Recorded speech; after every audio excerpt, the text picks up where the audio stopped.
जरा जल्दी जल्दी हाथ चलाओ, रोज ऑफिस में देर पहुंचता हूँ तुम्हारे कारण। लेकिन आपका सारा खाना पैक और तैयार भी है। अरे जबान जितनी चलाती हो उतना अगर हाथ चलाती ना तो शायद घर को अच्छे से मैनेज कर पाती। क्या मतलब है? क्या नहीं मिला आपको? मोजे मोजे कौन देगा? ममता भागकर पति को मोजे देती है। वो हर किसी का ख्याल रखती, लेकिन उसके घर में रोज का रोना लगा रहता। अरे माँ, आज स्कूल में टीचर ने मुझे फीस के लिए डांटा। माँ, मुझे अच्छा नहीं लगता कि स्कूल में फीस के पैसों के लिए मुझे कोई भी बात सुनाए। अरे पर बेटा, ये तो पापा करते हैं ना, सारा ऑनलाइन। मुझे तो इसकी जानकारी भी नहीं है। हाँ हाँ, बना लो बच्चों के सामने मुझे बुरा। अरे करता तो मैं ही हूँ, माना, लेकिन मुझे कोई सपना थोड़ी ना आएगा कि बच्चों की फीस जमा करनी है। अरे बताओगी तो तुम ही ना। ममता की अब ये आदत में शुमार हो चुका था। वो हमेशा हर बात के लिए खुद को ही दोषी मानती। एक दिन वो पड़ोस की दोस्त से कहती है, समझ नहीं आता यार, मैं इतनी डम कैसे हो सकती हूँ। बात तो सही भी है ना। अब पति बेचारा नौकरी करे, पैसे कमाए, या फिर ये देखे कि बच्चों की फीस का वक्त है। क्या करूँ यार। पता नहीं, मेरे पति तो सारा काम खुद ही करते हैं। वो तो कहते हैं कि तुम थक जाती होगी, सारा दिन घर बाहर बच्चे तो। अच्छा, ऐसे भी पति होते हैं क्या? अरे क्या बात कर रही है? भाई साहब कभी तुझे किसी बात के लिए सुनाते नहीं? किसने कहा नहीं सुनाते? अरे ये पति चीज ही ऐसी होती है कि बिना पत्नी को सुनाए उन्हें चैन की नींद कहाँ आती है। तो तू भी परेशान रहती होगी कि कैसे, क्या, कब भूल गई। अरे वो तो मुझे बस इस बात के लिए ताना देते हैं कि मैं वक्त पर खाना क्यों नहीं खाती या पार्लर जाकर अपनी साज सज्जा क्यों नहीं करवाती। पड़ोसन बोल ही रही होती है कि ममता के बेटे की आवाज आती है। अरे माँ, क्या हो गया? लग नहीं रहा कि आज आप मुझे पानी भी देगी। अरे कब से खाने के लिए वेट कर रहा हूँ। अरे यार मैं चलती हूँ, बेटा खाने के लिए वेट कर रहा है, मैंने उसे खाना भी नहीं दिया।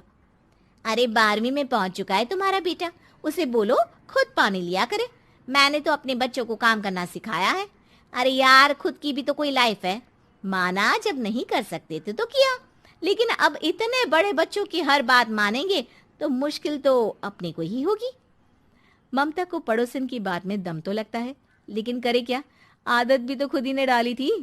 ममता घर जाती है कि तभी बेटी आ जाती है। माँ, परसों मुझे एक शादी में जाना है, तेरी वो जो लाल वाली साड़ी है ना, उसे दे देना। मैं आज जाकर टेलर को दे दूंगी, वो उस साड़ी से सूट बना देगा।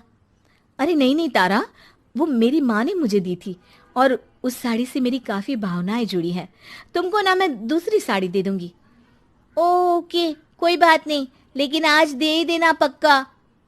तारा माँ की साड़ी से सूट बनवाकर पार्टी में जाती है, लेकिन जब वो पार्टी से लौटती है, क्या है, मैं तो समझ ही नहीं पा रही हूँ।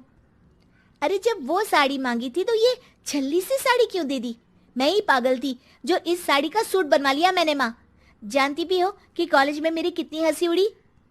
तभी वहां ममता का पति सुनील आ जाता है। अरे गवार औरत, जब बेटी साड़ी मांग रही थी तो दे देती ना।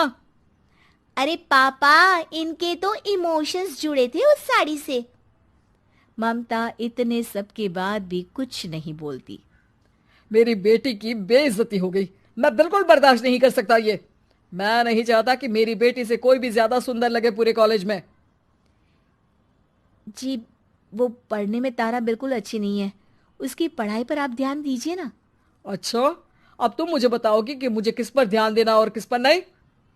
रमेश जैसा ही ये वाक्य पूरा करता है, ममता की बेटी और पति उस पर जोर जोर से हंसते हैं। अरे ठीक है ना, पता ही नहीं चला कि कैसे वक्त इतना बीत गया। अरे कैसे पता चलेगा माँ, हम लोगों के पीछे जो तू बैताल की तरह चिपकी रहती थी, तुझे कैसे वक्त का पता चलता।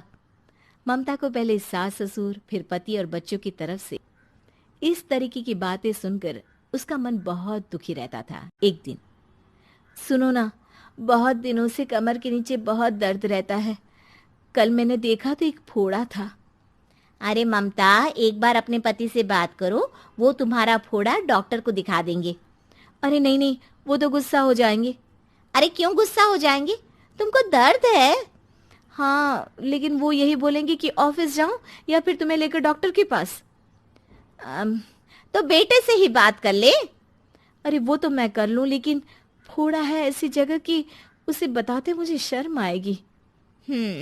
लेकिन कुछ ना कुछ तो करना जरूरी है ना, ऐसे कब तक फोड़े के दर्द से तड़पती रहेगी।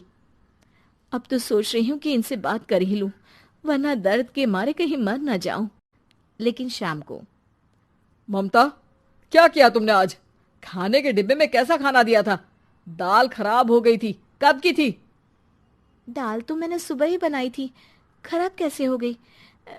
अच्छा सुनिए ना, मुझे कहना है कि अरे गरम दाल बंद करोगी तो ऐसा ही होगा ना। बेइज्जती हो गई सबके सामने मेरी। ऑफिस वालों ने ऐसा मजाक उड़ाया कि क्या बोलूं। कल से ठीक से खाना देना है तो देना, वरना खाना देना बंद कर देना। बाहर खा लूंगा मैं। ममता, जो पति से अपनी परेशानी बताने वाली थी, वो अब ये सोचने लगती है कि कल से पति को खाने में क्या दे। अगले दिन ममता थकी थकी सी हालत में, आप लोगों के लिए नाश्ता बना दिया है, खाना बनाने की हिम्मत नहीं है आज तो। रात भर सोकर थक गई है ना, इसीलिए तो खाना नहीं बना सकती। हिम्मत नहीं हो रही है, मैं बस सोने जा रही हूँ।